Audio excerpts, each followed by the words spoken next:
건강하게 잘 지내셨죠? 네, 오늘 또 날씨가 너무 춥네요. 예, 춥고 너무 많이 추운데도 이렇게 많이 와주셔서 감사합니다. 네, 이렇게 또 이야기하면 또 영상으로 보시는 분들은 얼마큼 왔길래 궁금할 텐데, 보이는 사람보다 보이지 않는 사람이 더 많습니다. 믿음의 눈을 들면 보이지 않는 분들이 더 많기 때문에 어쨌든 이런 자리에서 또 여러분 말씀으로 만날 수 있어서 감사하고, 또 함께 기도할 수 있는 시간도 가질 수 있어서 너무 감사하게 생각합니다. 네, 이제 화면을 전환해 주시면, 오늘 설교 제목은 하나님 나라 복음으로 살기, 존재와 목적입니다.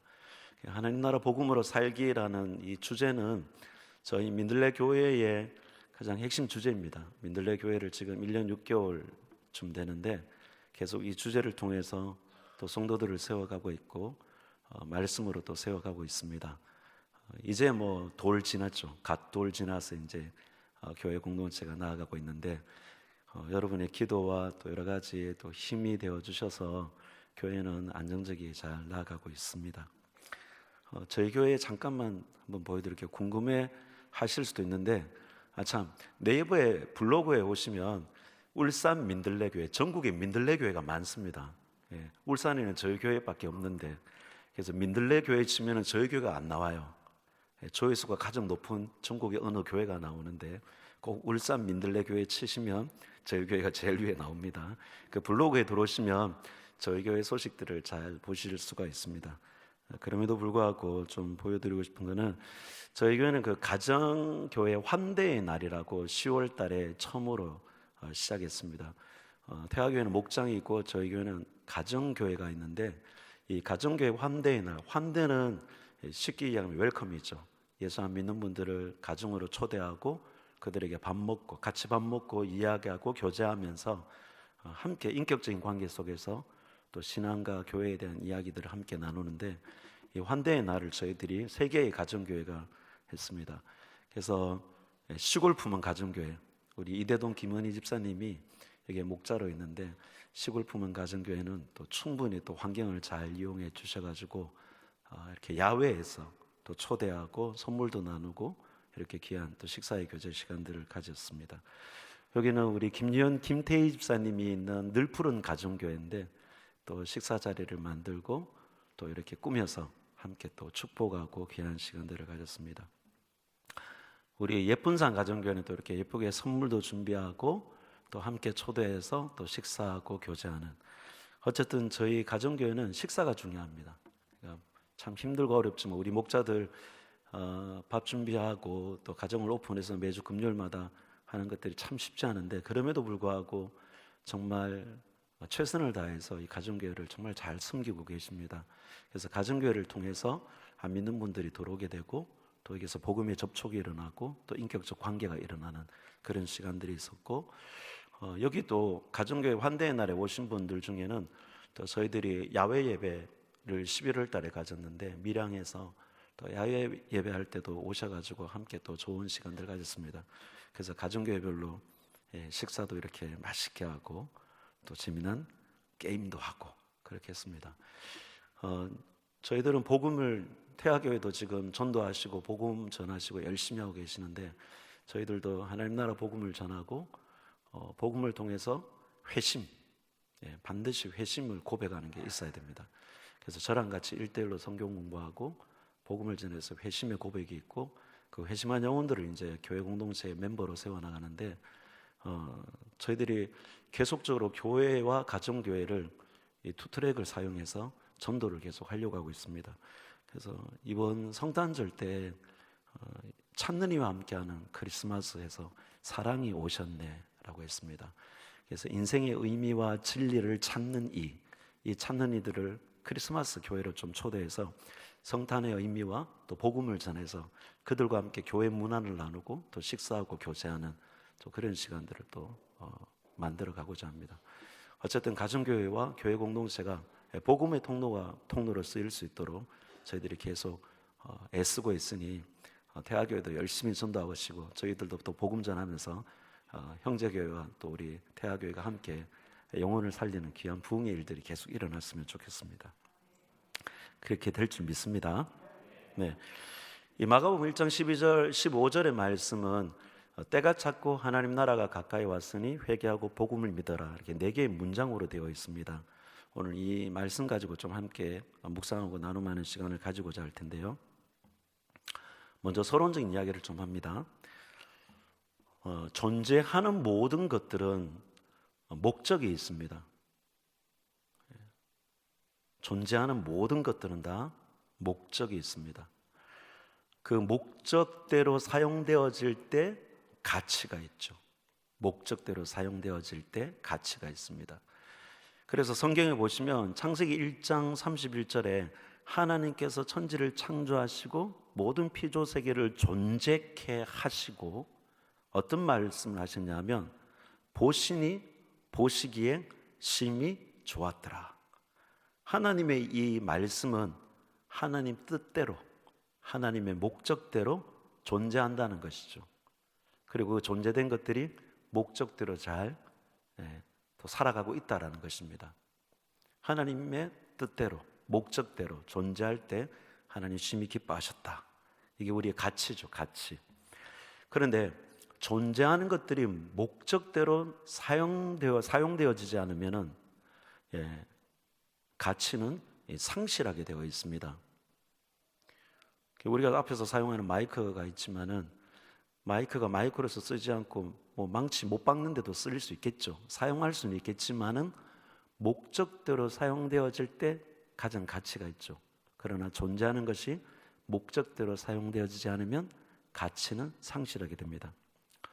로마서 1장 28절의 말씀 보면 또한 그들이 마음에 하나님 두기를 싫어하며 하나님께서 그들을 그 상실한 마음대로 내버려 두사 합당하지 못한 일을 하게 하셨으니라고 기록하고 있습니다. 하나님을 떠난 인간들, 하나님의 원래의 존재대로 그 목적대로 살지 않을 때의 인간의 존재는 어떠냐? 상실한 마음. 원어적인 의미는 타락한 마음인데 이 개역 개정에는 상실한 마음, 제가 볼 때는 이 표현이 참 좋은 것 같습니다. 상실이라는 것은 무엇을 잃어버린 것이죠. 그 마음의 중심에 하나님이 존재하고 하나님이 존재할 때의 목적대로 쓰임받을 수 있는데 하나님이 존재하지 않을 때 목적대로 쓰이지 않고 가치는 상실되어 버린 상실한 마음.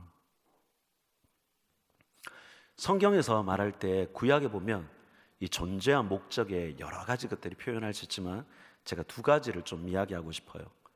첫 번째는 우리가 너무 잘 알고 있는 창세기 1장에 보면 하나님의 형상, 우리의 창조 때의 우리의 첫 출발은 하나님의 형상입니다.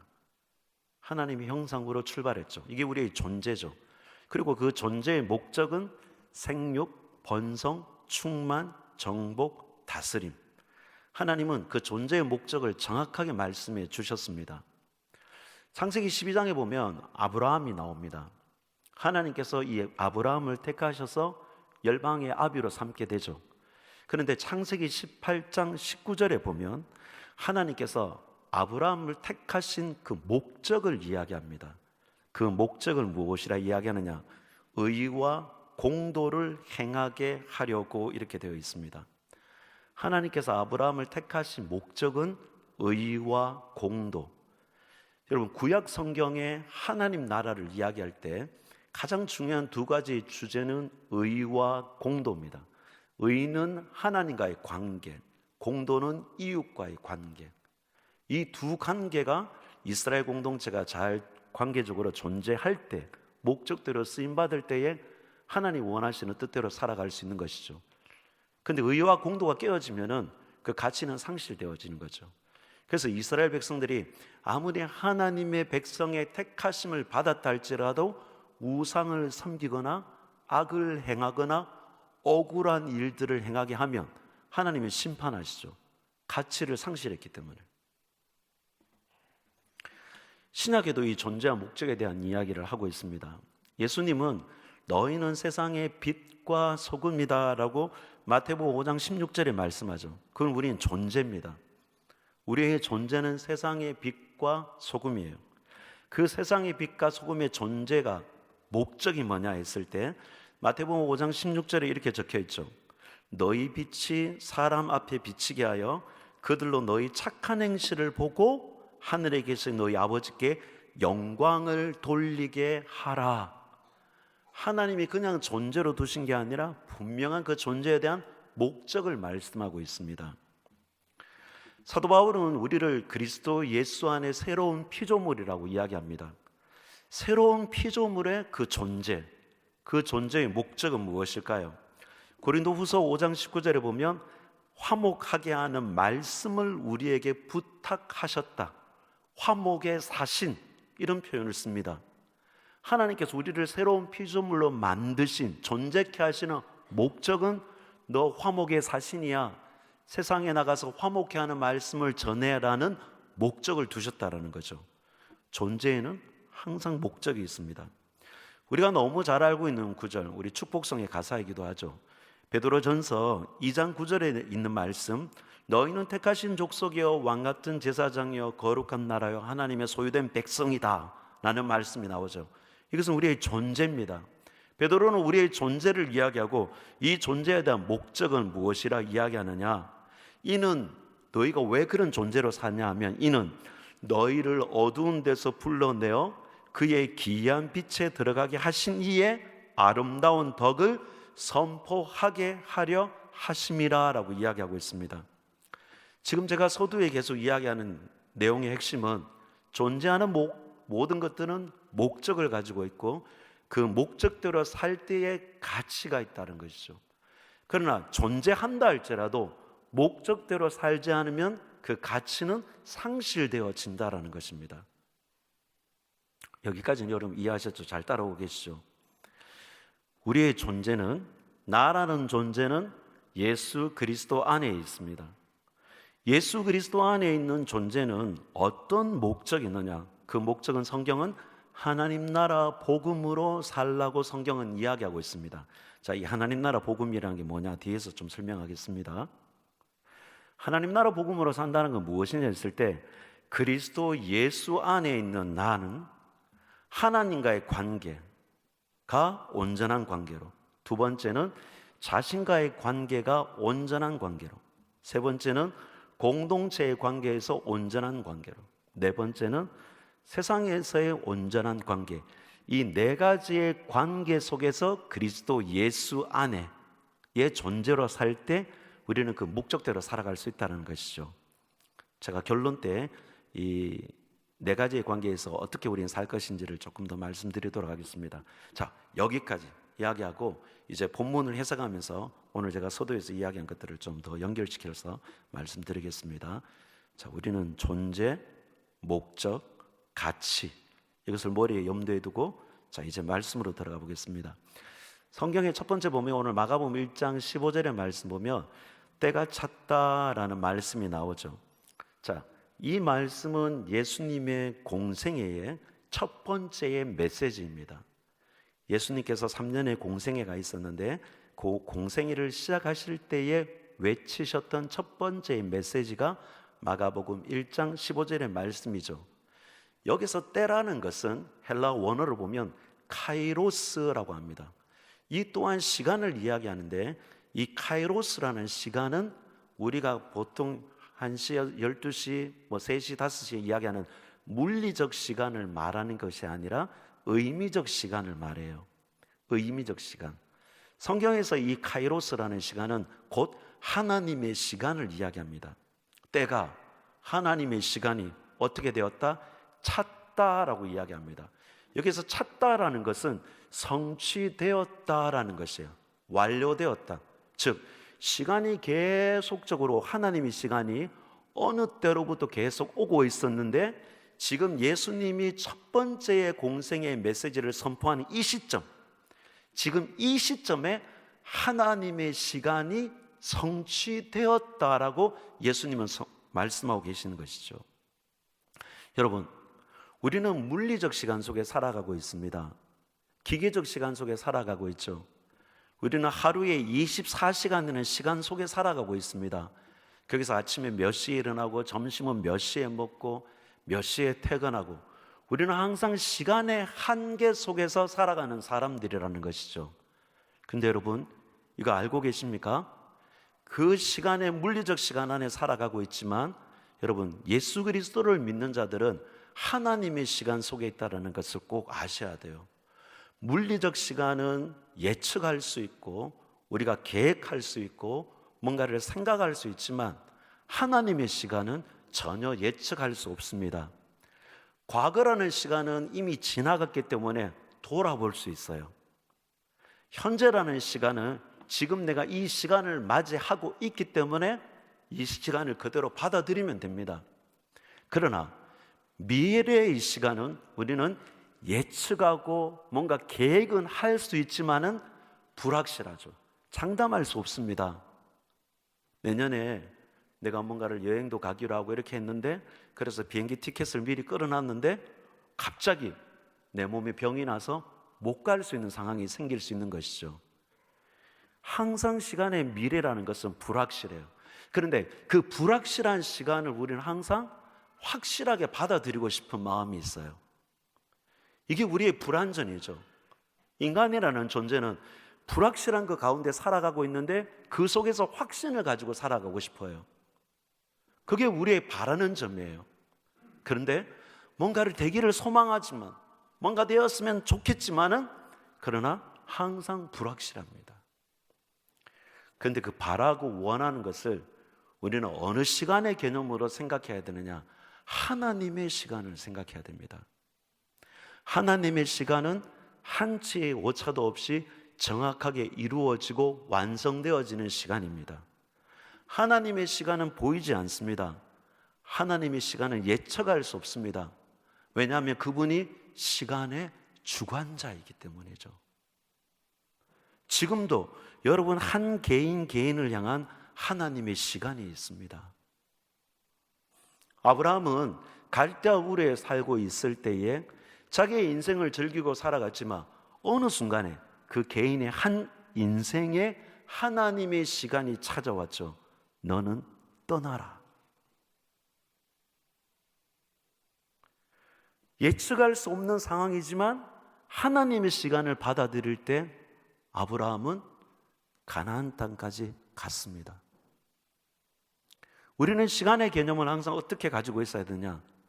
우리의 삶에 한 채의 오차도 없이 이루어 가시는 하나님의 시간을 믿어야 됩니다.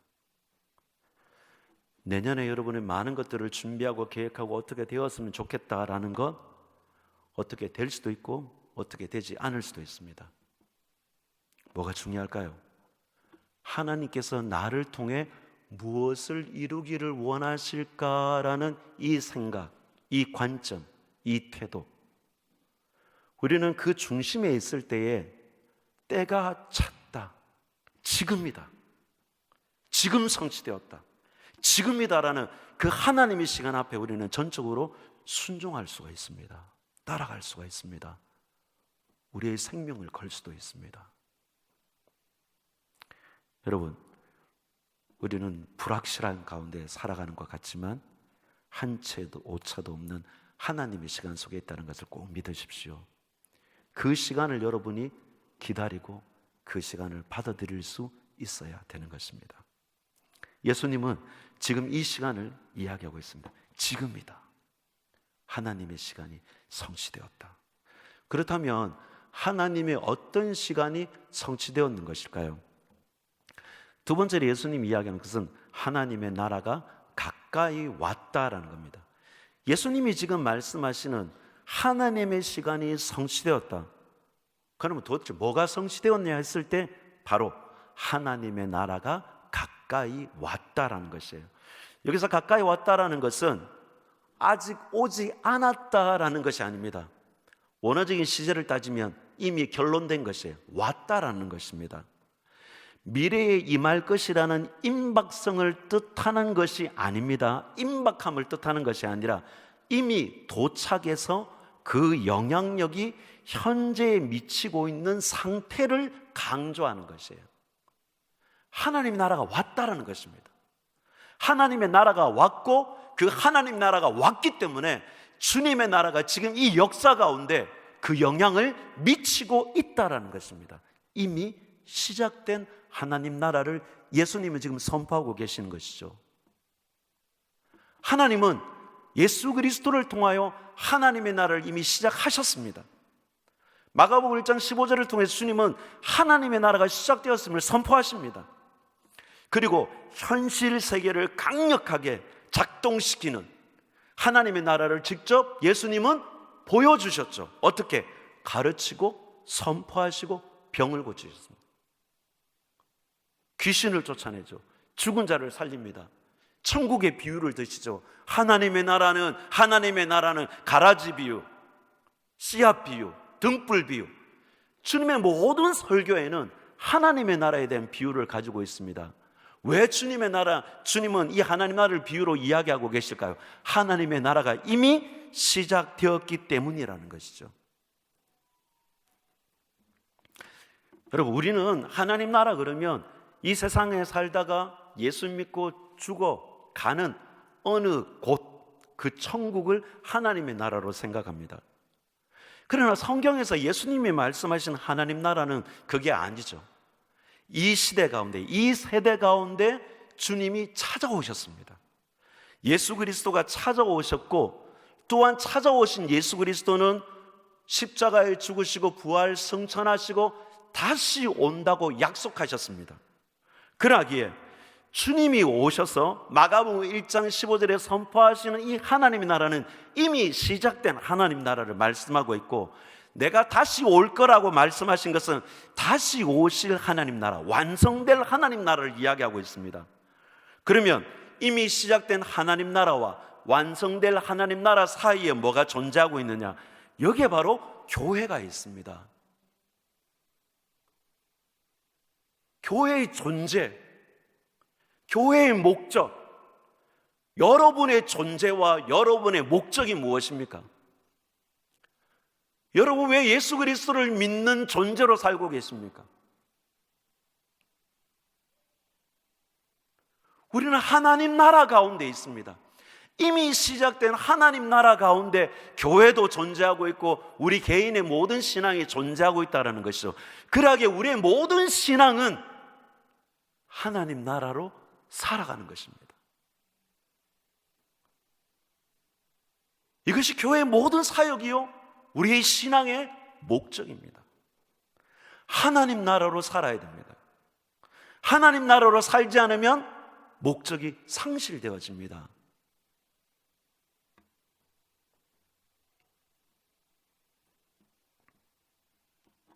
우리는 이 땅에서 하나님 나라로 살며 이미 시작된 하나님 나라의 그 능력을 우리는 우리의 삶으로 드러내고, 예수 그리스도의 그 말씀의 하나님 나라를 우리는 선포하고, 그것을 통해서 영혼들을 세워나가고, 그리고 어둠의 세력들을 쫓아내어가는 이 실제적인 하나님 나라를 우리는 그 삶을 살아갈 수 있어야 되는 것이죠. 이것이 되지 않으면 우리는 본질적인 신앙의 목적을 상실한 겁니다. 신앙의 이 목적을 상실하면, 하나님 나라로 살아가야 된다는 것을 상실해버리면 결국 신앙생활을 어떻게 살아가느냐? 자기 만족과 자기 중심의 신앙생활로 귀결되게 되어 있습니다.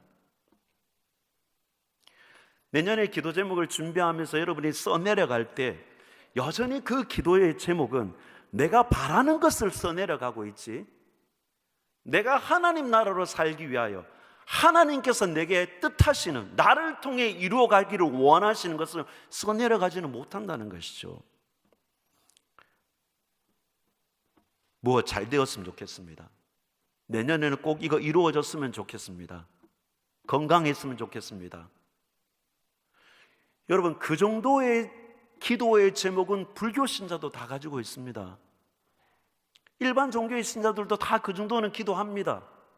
그러나 정말 진리라는 예수 그리스도를 믿는 우리, 진리의 하나님의 말씀을 믿는 우리가 구하는 내용은 달라야죠. 그래서 예수님은 주님 가르쳐주신 기도를 우리에게 말씀해 주셨지 않습니까? 사랑하는 여러분, 예수님이 오셨을 때 이스라엘 땅도 똑같았습니다. 그들은 성전을 지키고 율법을 말하며 메시아를 기다리고 있었지만 그들의 현재적 신앙은 어떠했습니까? 제사장, 율법사, 바리새인, 서기관, 얘네들은 하나님을 말하고 율법을 읽고 할례를 받은 사람이지만 이 사람들은 다 자기 만족의 신앙을 살고 있었습니다. 현재적 삶의 유행말을 누리고 살아갔다라는 것이에요. 예수님은 그들의 신앙에 대해서 뭐라고 하셨죠? 너희들 외식이다. 너희는 본질을 말하고 있지만 그러나 실상은 목적대로 살아가고 있지 않다라는 것이에요. 성경이 말하는 목적을 상실한 채 너희들은 율법을 지킨다 말하고 있고 너희는 종교적인 어떠한 삶을 살고 거룩하다라고 여기고 있다. 예수님은 강력하게 질책하셨습니다. 여러분, 예수 믿고 살아가는 신앙생활은 교회 생활이 중심에 있는 것이 아닙니다. 이렇게 여러분 저를 이단으로 여길 수 있겠죠? 제가 말하는 개념은 우리는 하나님 나라 복음으로 살아가야 되는 것이에요. 교회라는 공동체는 중요한 그리스도의 몸된 공동체지만 여러분이 신앙의 척도를 내가 여기서 어떻게 생활하고 있느냐라는 것으로 판단하시면 안 된다는 것이에요. 제가 예전에 이 강단에서도 설교할 때 그런 이야기 참 많이 했는데 교회 안에서는 빛과 소금은 아무 의미가 없습니다. 너희는 교회의 빛과 소금이라고 말씀하지 않았고 우리의 존재는 세상에서 빛과 소금이라는 것이죠. 우리의 신앙의 척도는 어디 있어야 되느냐? 우리의 삶에 있어야 됩니다. 우리의 세상에 있어야 됩니다. 우리는 거기서 하나님의 나라로 살아가야 됩니다.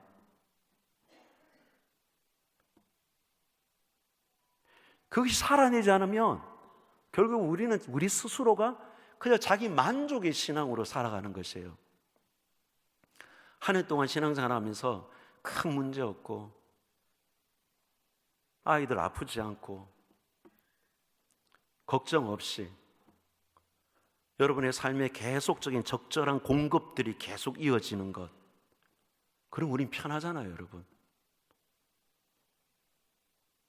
내 통장에 적절한 공급들이 이어지고 그걸 내가 삶으로 살아갈 때 큰 손해보지 않고 마이너스 되지 않은 채 할 수 있는 것들을 누리며 살아가는 것, 우린 다 그것이 행복이라고 생각하잖아요. 여러분 스스로 질문해 보십시오. 거기에 하나님의 나라가 있는지.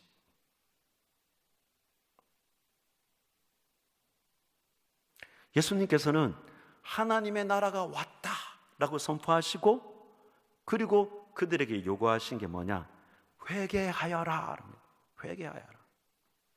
이미 시작된 하나님 나라로 우리가 살아가기 위해서는 우리에게 뭐가 필요하냐? 너희들 먼저 회개해야 돼. 예수님의 첫 번째 도전의 메시지죠. 여러분, 회개하여라 라는 이 말의 원어적 의미는 방향을 바꾸어라 라는 것이에요. 너 방향 바꾸어라. 지금처럼 살면 안 돼 라는 거예요. 지금처럼이란 건 뭐죠? 너 자기의 중심에 살면 안 되고 하나님 나라 중심으로 전환해라 라는 뜻입니다. 너의 인생의 주도권, 네가 주인이 아니라 하나님이 주인이다 라고 말씀하는 것이죠. 자기 만족의 신앙에서 하나님의 뜻을 이루는 삶으로 전환하라 라고 주님이 말씀하고 계셔요. 그게 회개하여라 라는 것입니다. 여러분, 회개는 후회하고 신세 타령하고 이게 아닙니다, 여러분. 회개는 내 마음에 뭔가 찝찝한 것을 털어내기 위해서 한 번씩 예수님 십자가 생각하는 게 아니에요, 여러분. 예수를 믿는 사람 자체는, 여러분 예수를 정말 믿는다면 인생이 바뀐 사람입니다. 인생이 어떻게 바뀌었을까요? 자기 중심에서 하나님 중심으로 바뀐 사람이에요. 이미 바뀐 사람으로 살아가는 것이에요. 그 바뀐 사람으로 살아가는 사람이 넘어질 수도 있죠. 약해질 수도 있습니다. 그러나 뭐가 바뀔 수 없죠? 주인이 바뀔 수는 없죠.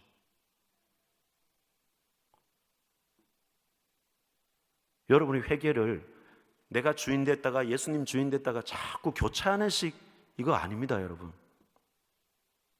우리의 회개는 하나님 앞에서 아닌 것을 끊어버리고 계속적으로 하나님이 원하시는 그 뜻을 향해 가야 되는 것입니다.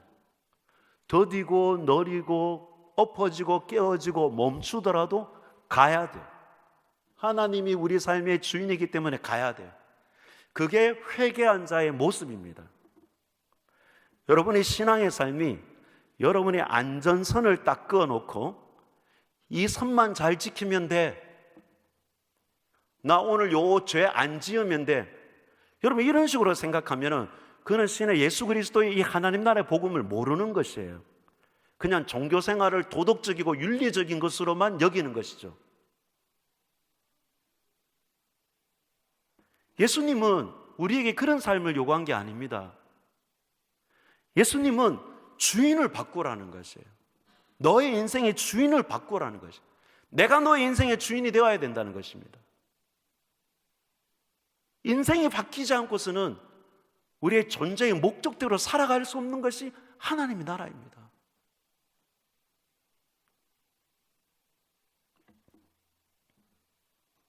예수님은 두 번째로 복음을 믿어라 라고 이야기하고 계십니다.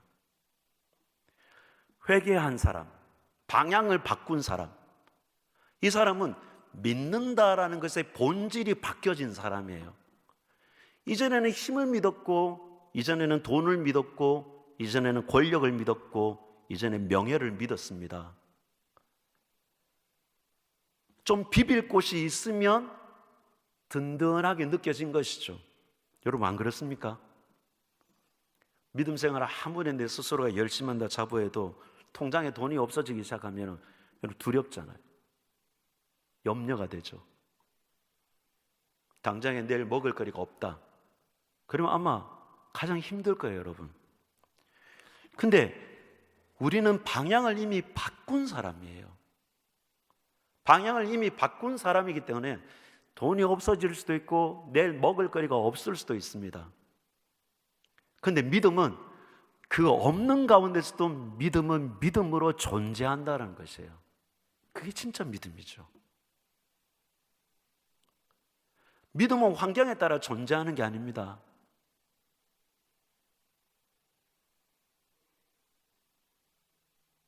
본질이 달라집니다. 믿는다는 것에. 그래서 우리는 이전에 내가 믿었던 것이 아니라 예수 그리스도를 절대적으로 믿는 것이죠. 주님이 나의 모든 것입니다. 예수님이 나의 주인이십니다. 이스라엘 백성이 이 광야를 지날 때에 하나님께서 계속적으로 알아서 주시면 되는데 그렇게 하지 않죠. 성경을 여러분 잘 읽어보십시오. 불평 불만을 막 쏟아내도 하나님 다 받아주십니다. 물 먹고 싶어, 고기 먹고 싶어 막 이렇게 이야기하죠. 하나님 다 받아주십니다. 하나님이 그 광야에 그들이 너무너무 현재적으로 어려워요. 하나님이 너무 힘들어요. 근데 하나님은 무엇을 훈련시키고 있냐 하면 430년 동안 너희들은 애굽에서 풍족히 쉽게 먹었고 쉽게 얻었고 쉽게 누리며 살았다는 거예요. 노예로 산다 할지라도. 근데 하나님의 백성은 그게 아니라는 것이에요. 하나님의 백성은 철저하게 매일매일 하나님께 일용할 양식을 구하지 않으면 살 수 없는 존재라는 것입니다. 하나님은 이 광야에서 그것을 훈련시키고 있는 것이에요. 근데 우리는 자꾸 애굽의 삶으로 살려고 합니다. 뭔가 가득 채워야 되고 뭔가 충분해야 되고 뭔가 충족해야지만이 살 수 있다라고 여기는 것이죠. 그러나 하나님이 가르치는 것은 매일매일 매 순간순간 하나님을 의지하지 않고서는 살 수 없다라는 것을, 너희는 그런 존재라는 것을 가르쳐주고 계시는 것이죠. 그래서 오히려 우리의 궁핍이, 우리의 빈곤이, 우리의 가난이 더 하나님을 하나님으로 여기게 만들어주는 거죠. 그래서 빌립보서 4장에 바울은 내가 일체의 비결을 배웠다가 하죠. 가난해도 부유해도 상황에 상관없다라는 것이에요. 어떤 상황을 맞이한다 할지라도 나라는 존재는 내게 능력 주시는 자 안에서 내가 살아낼 수 있다는 것입니다. 사랑하는 여러분, 복음을 믿는다? 믿음의 대상이 완전히 바뀌는 겁니다. 복음을 믿는다 했을 때 그것은 종교심이 아닙니다. 다시 한번 이야기하지만 윤리적, 도덕적, 그리고 심리적인 게 아닙니다. 여러분, 요즘 어떻게 지내세요? 제가 신방 다니면 그 말씀드리면 이렇게 이야기하죠. 예, 요즘 참 마음이 평안합니다 라고 이야기합니다. 성경이 이야기하는 평안은 마음이 잠잠한 바다 같은 그걸 평안으로 이야기하지 않습니다. 우리는 심리적 안정을 하나님 주시는 평안으로 여기고 있어요. 복음은 종교심이 아닙니다. 그런 평안은 불교 신자도 다 구하고 다른 종교도 다 평안하죠. 요가도 하고 힌두교는 그거 다 마음의 평안을 유지하려고 그런 것이잖아요. 근데 복음은 그게 아니죠. 윤리적, 도덕적, 심리적인 게 아니라 복음을 믿는다고 했을 때 뭐가 달라지느냐? 내 인생의 의미와 목적이 달라지는 것입니다. 여러분, 그렇게 여기고 있습니까? 여러분의 삶이? 그래서 복음을 믿는다고 했을 때 우리는 세상을 바라보는 관점이 달라지고, 복음을 믿는다고 했을 때 내 인생의 해석이 달라지는 것이죠. 복음을 믿는다고 했을 때, 하나님 나라 복음을 믿는다고 했을 때 그것은 이제는 삶입니다. 삶. 내 삶이 대안이 될 수 있어야 돼요. 복음으로 살아내는 이 삶을 우리는 자녀들에게 전수할 수 있어야 됩니다. 우리 젊은 세대가 자녀들이 신앙적으로 양육할 때, 어릴 때 아이들한테 찬양도 들려주고 성경도 옆에서 읽어주고, 그리고 아이들이 손모으도록 손모아 기도하자, 좋아요. 그런데 성경을 읽어주는 부모보다 더 중요한 것은 성경대로 사는 부모가 되어야 됩니다. 나이가 어느 정도 되면 다 성경 읽을 줄 압니다. 우리는 복음으로 살아내는 삶을 전수할 수 있어야 됩니다. 그게 정말 복음을 믿는 것이죠.